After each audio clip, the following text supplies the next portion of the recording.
सबसे पहले एक आसान क्वेश्चन करते हैं एक्सरसाइज का। क्वेश्चन नंबर आपका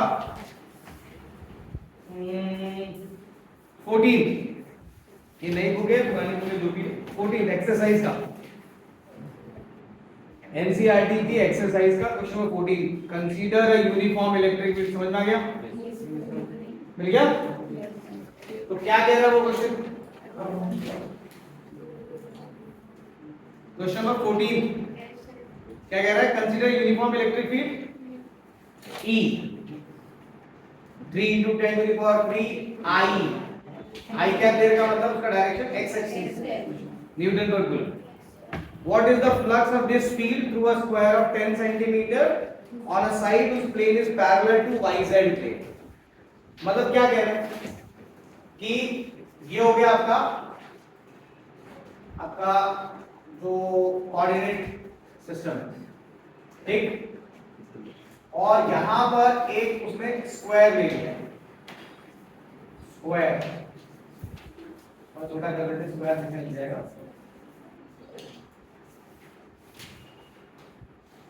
ये स्क्वायर ले लिया, ठीक। अब ये स्क्वायर कैसा है?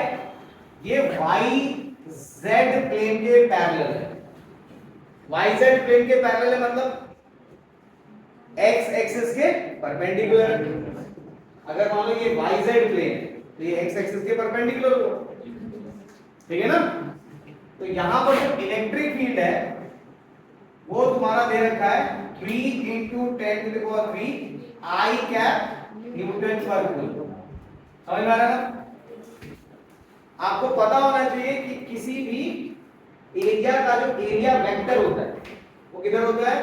Perpendicular outward. इसका जो एरिया वेक्टर होगा उसका मैग्नीट्यूड कितना होगा? इसका साइड कितना दे रखा है आपने को? 10 सेंटीमीटर। तो अगर इसका ए जो दे रखा है वो 10 सेंटीमीटर मतलब कि 10 मल्टीप्लाई बाय 10 की पावर -2 मीटर, यानी कि 10 की पावर -1 मीटर दिया हुआ है साइड। ए माने साइड, तो एरिया कितना होगा? साइड का स्क्वायर, यानी कि 10 की पावर -1 का स्क्वायर, यानी कि 10 की पावर -2 मीटर स्क्वायर एरिया दिया हुआ। तो एरिया वेक्टर कितना होगा? ये हो जाएगा 10 की पावर -2 I क्या मीटर स्क्वायर, ठीक, क्लियर? आप फ्लक्स को निकालने के दो तरीके से निकाल सकते हो। तो फ्लक्स का मतलब है electric field dot area vector. तो जब इन दोनों का डॉट प्रोडक्ट निकालोगे तो I डॉट I 1 हो जाएगा।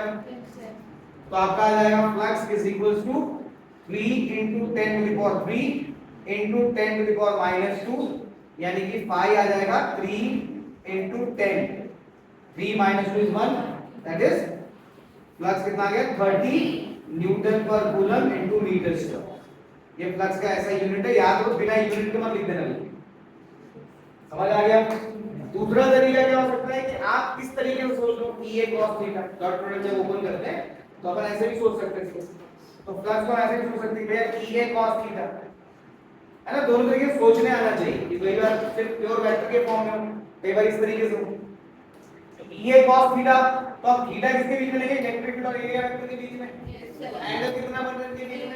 0 डिग्री, क्योंकि दोनों ही सेम डायरेक्शन में है। तो थीटा यहां पर 0 डिग्री, तो फ्लक्स कितना होगा? E 3 into 10 to the power 3, फिर मैग्नीट्यूड ले रहे हैं इलेक्ट्रिक फील्ड का। यहां पर अगर हमें बिना तो अगर बीच में स्टेप लिखना होता तो क्या लिखते हैं अपन? यहां पर अगर बीच में स्टेप लिखना होता तो लिखते 3 into 10 to the power 3 I dot 10 to the power -2 I, ऐसा लिखते हैं बीच में। समझ में आ रहा है क्या? तो ये I डॉट I 1 हो जाता है और फिर ये स्टेप आता है। यहां आप लिखेंगे 3 इसका मैग्नीट्यूड, एरिया का मैग्नीट्यूड 10 to the power -2 और cos 0 डिग्री। cos 0 डिग्री होता है 0 1। तो इस बार तो कंफ्यूज नहीं हो सकते, कल बहुत खेड़ा था आपने। तो ये रहेगा बेटा 30 न्यूटन पर coulomb into metre square. Clear हो गई बात? Yes sir. अब इसी में अगर हम आगे समझे, दिख भी रहा है कि नहीं दिख रहा है? दिख रहा है, मुझे नहीं दिख रहा है। इसी में अगर हम आगे समझे तो इसमें एक और क्वेश्चन दिया हुआ है, what is the flux through the same square if the normal to its plane make 60 degree angle with the x axis, normal to the plane make 60 degree angle with the x axis। इसका मतलब ये ऐसा कुछ होगा, ये जो आपका जो एरिया है वो कुछ ऐसा होगा,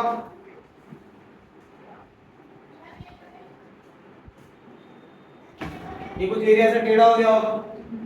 अब जो इसमें नॉर्मल वेक्टर होगा वो इसके साथ परपेंडिकुलर होगा, तो नॉर्मल वेक्टर मतलब एरिया वेक्टर तो इस तरफ होगा।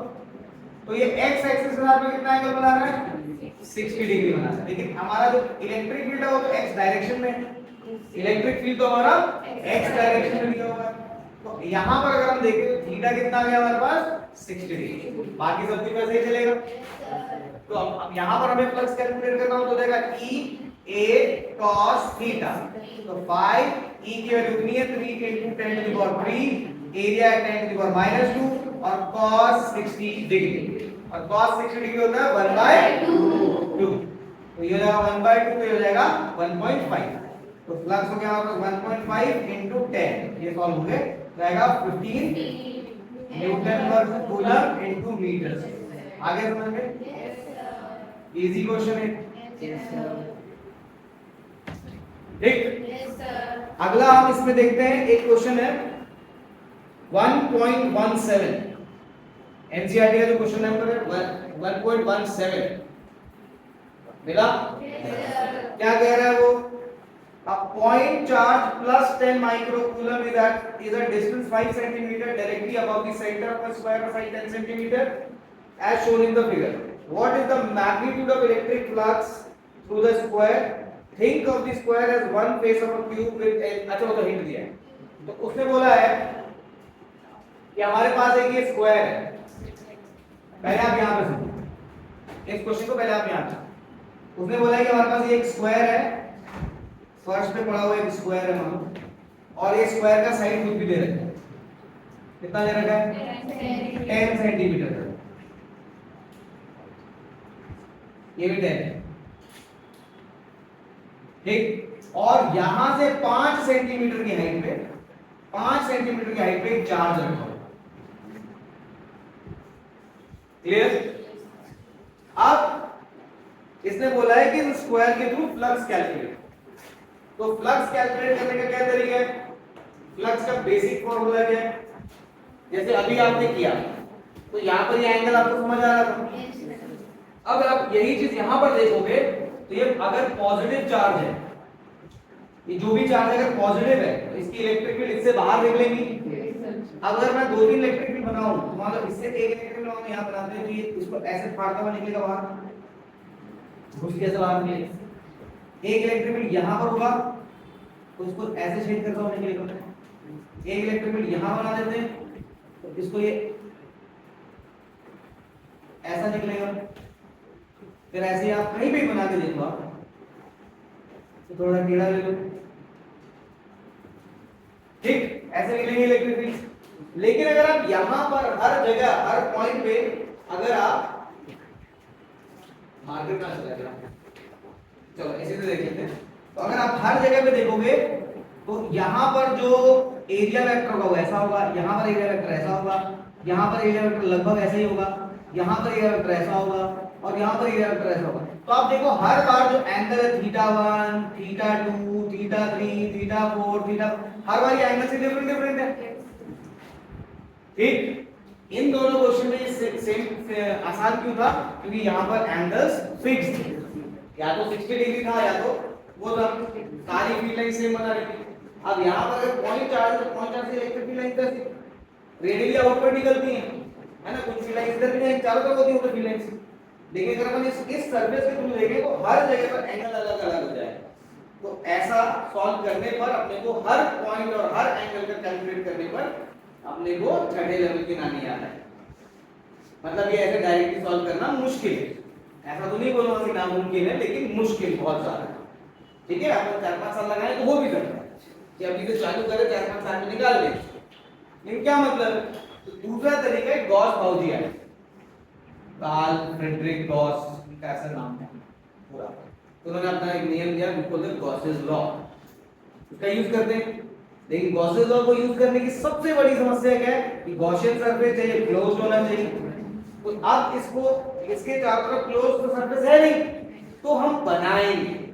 जो नहीं होता उसको हम बना दें। खीर खाने का मन है तुमको, बनाओ, खुद भी खाओ, मेरे को भी खिलाओ। आइसक्रीम खाने का मन है, जाओ खरीद के लाओ, खुद भी खाओ, मेरे को भी खिलाओ। मोमोज खाने का मन है, मत खाओ, सब कुछ थोड़ी खाना होता है।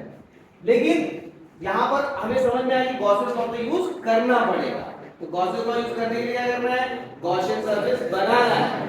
तो गॉसियन सरफेस हम कैसा भी क्लोज सरफेस बना सकते हैं, औंधा पौधा कुछ भी बना सकते हैं, लेकिन हमें अगर सिमेट्रिक बनाएंगे तो उसका इंटीग्रेशन करना आसान है। गॉसियन सरफेस की प्रॉपर्टीज में हमने लिखा है कि गॉसियन सरफेस का शेप सिमेट्रिक, एसिमेट्रिक कैसा भी हो सकता है, आड़ा तिरछा भी हो सकता है, लेकिन हम कैसा लेंगे, क्योंकि इंटीग्रेशन करना पड़ता है उनका, तो वो इजी हो। तो फिलहाल हम इसको एक क्यूबॉइड में बंद करते हैं। तो देखिए हमारे पास अगर हम ये जो सरफेस था तुम्हारा, इस वक्त ये जो 10 सेंटीमीटर का सरफेस था, अगर मैं इसको 10 सेंटीमीटर यहाँ पे उठा दूं, इसको भी 10 सेंटीमीटर यहाँ पे उठा दूं, इसको भी 10 सेंटीमीटर यहाँ पे उठा दूं और ये 10 सेंटीमीटर उठा दूं और इसको जोड़ दूं, एक क्यूबॉइड बन जाएगा तुम्हारा। थोड़ा सा गड़बड़ बढ़ा लेकिन क्यूबॉइड बन जाएगा ऐसा। और जो आपका जो चार्ज है उससे वो सिर्फ 5 सेंटीमीटर के ऊपर है, तो चार्ज कितना है, सिर्फ 5 है, तो देखो बीचों बीच में आ गया वो चार्ज। अब ये आपका एक क्लोज्ड गॉसियन सरफेस हो गया, जो कि क्यूबॉइड हो गया, तो क्यूब हो गया, क्यूब सब 10 दिख रहा है बड़ा, लेकिन ये सब 10 सेंटीमीटर। तो अब इसके थ्रू फ्लक्स अगर मुझे कैलकुलेट करना होगा तो वो तो बहुत सिंपल है, 1/ε0 टाइम्स जो भी चार्ज एनक्लोज कर रहे हो अपॉन दिस। तो ये हो गया आपका flux through complete surface, complete cube, पूरे क्यूब के थ्रू। अब क्यूब में ऐसे कितने सरफेस है, 6, कितने स्क्वायर हैं, 6। हमें सबके थ्रू थोड़ी नहीं डाला, ये तो सारे हमें बंद करने वाले तो हमने खड़े किए। इधर की दीवार, इधर की दीवार, खाली तो जमीन थी, बाकी दीवार तो हमने खड़ी करी। इनके थ्रू जो फ्लक्स आ रहा है वो हमें नहीं निकालना, क्योंकि देखो हमें तो सिर्फ इधर वाली निकालनी, ये इसकी इलेक्ट्रिक फील्ड इधर भी जा रही थी, ये तो इधर भी जा रही थी, वो तो सबको कैलकुलेट करके देगा ना, गॉसियन लॉ सबको कैलकुलेट करके दे रहा है, हमें तो सिर्फ नीचे नीचे वाले लेने चाहिए। तो टोटल क्योंकि ये अगर है तो सिमेट्रिकली बाहर आएगा, बराबर सबके थ्रू बराबर आएगा। तो अगर आपको किसी एक सरफेस एक स्क्वायर से निकालना है तो कितना होगा, 1/6 टाइम्स 1/ε टाइम्स। अब क्यू कितना देगा आपका, 5 माइक्रोकूलम दिया, 10 माइक्रोकूलम।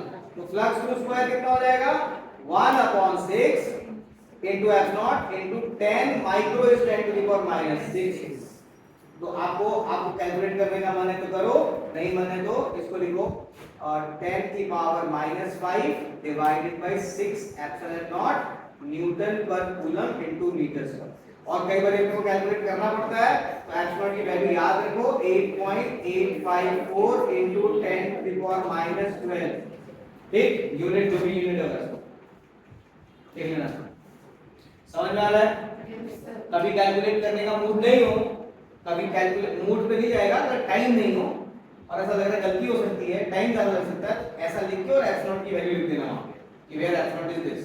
तो चांसेस है कि स्कूल में जो टीचर चेक कर रहा है वो नंबर नहीं उड़ाएगा, ठीक है? ऐसा नहीं है कि नंबर कटना नहीं चाहिए, लेकिन कैलकुलेशन का जब पता है टीचर की अगर बच्चे को आता है तो कैलकुलेशन के अक्सर नंबर नहीं उड़ाता है, गलत कैलकुलेशन उड़ाएगा। आपने बड़ा फिगर छोड़ दिया है, यूनिट वगैरह लिख देते तो वो नहीं उड़ाते, अगर उसका हाफ मार्क होता है 1/2 मार्क। समझ गए क्या आप? तो आपको थोड़ा सा कैलकुलेशन आया। अब एक बढ़िया क्वेश्चन करेंगे। हाँ।